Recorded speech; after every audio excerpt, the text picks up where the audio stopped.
Okay, students, I was continuing with the cause of this Earth's magnetic field. All right, I told you that this concept that there is a gigantic magnet inside the Earth's crust, that is not true. Okay, then what is true? It was said after that the Earth, inside the Earth there is a there is a molten magma. You might have heard magma. It is made up of many metals, iron, nickel, cobalt, etc. Right? Molten magma. They are at a very high temperature, and when the Earth is rotating, this magma, which are consisting of charged ions, they also revolve in the circular orbit. And due to their revolution, the current is formed, and due to which a magnetic field is formed. Alright? Due to that, a magnetic field is formed. Okay? What I have said? Inside the Earth, molten magma is there. That magma is the deposits of many metals, mixture of many metals. Alright? And due to that magma, actually charged magma, that is consisting of ions, when the Earth is rotating, due to the revolution of these charged ions, the current is produced, and due to that current, the magnetic field is produced. Afterwards, this concept was taken as for granted. Clear? This concept was taken for granted. Okay, fine. Now, this is the Earth. Earth, this is Ng and Sg. Look, Ng and Sg are called the geographic poles. Geographic poles. Alright, and it was considered that inside this Earth's magnet, just a minute, just opposite it will be Sm and Nm. Just make the correction. Opposite.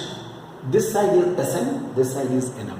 Actually, when geographic poles are there, magnetic pole, suppose I am considering the magnet is aligning itself along the geographic north-south, but definitely in whichever direction Earth's magnetic field is there, means Earth's south pole is there, our magnet's north pole should be there. This is why these are opposite, means these two are representing, you must be remembering, when the magnet aligns itself, its side which is towards north is considered north pole, and which is geographic south is called south pole. But this is the Earth's magnet, this is Earth's magnet. S, M and N, these are opposite poles. That means it will always be aligning itself in the opposite, towards the opposite poles of the Earth's magnet, the magnet which is being aligned. This is why it is Nm and Sm, opposite poles.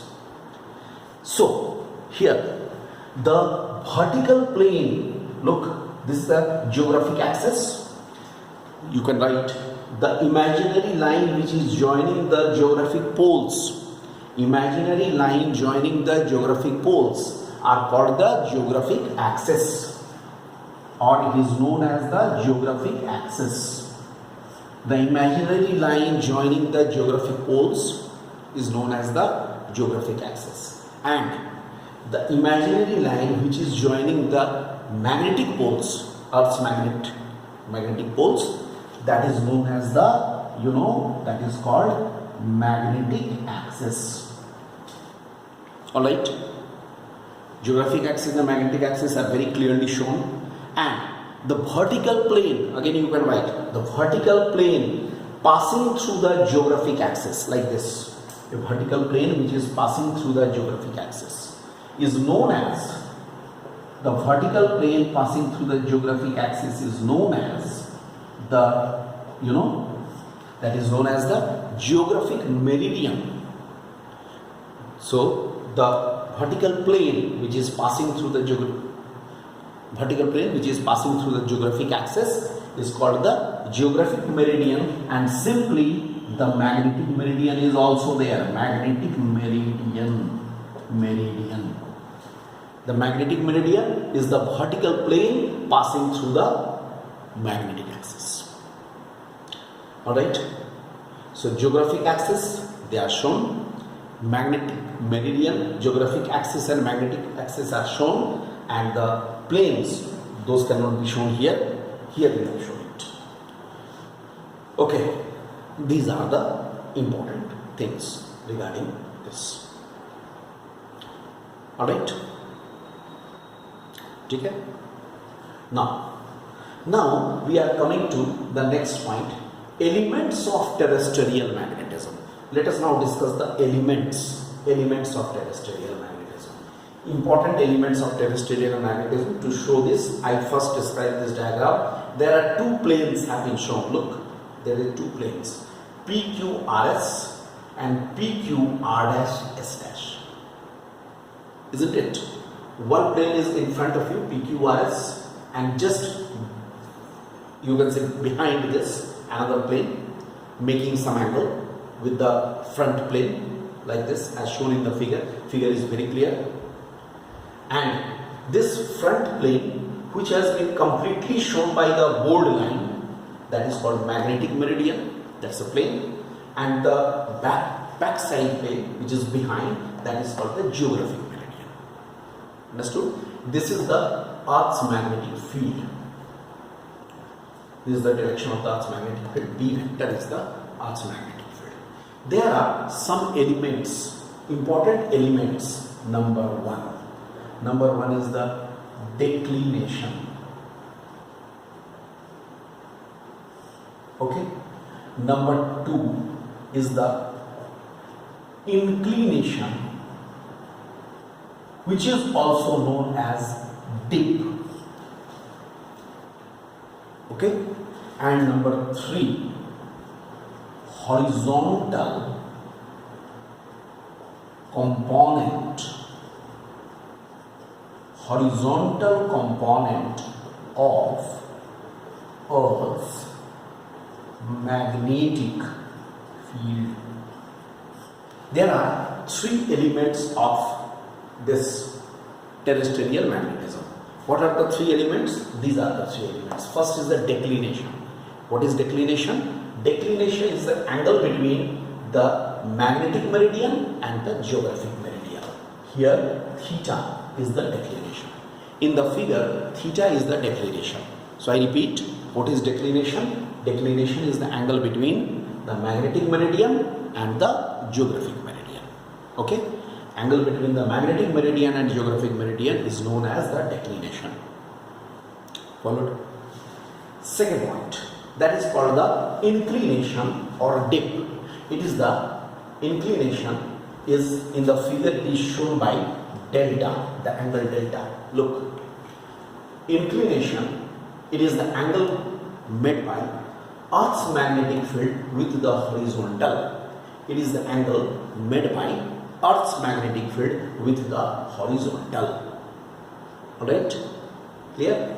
And this is Earth's magnetic field. Obviously it has the two components. This is the horizontal component and this is the vertical component. You can see. One is the horizontal component and another is the vertical component. This is here, theta. So, delta here. This delta.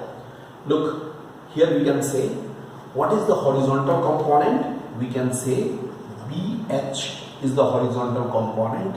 This is equal to B cos delta. So, what is horizontal component? This is the horizontal component of the Earth's magnetic field as shown in the figure. It is the third element. That is BH is equal to B cos delta. Isn't it? This is the horizontal component of the Earth's magnetic field. Followed? Right. So, these are the three. Now we can say, okay, I think you have made this figure corrected. If NG is here, SM will be here. If NM is SG is here, NM will be here. Opposite polarity. Okay, I hope you have done it. I remove this.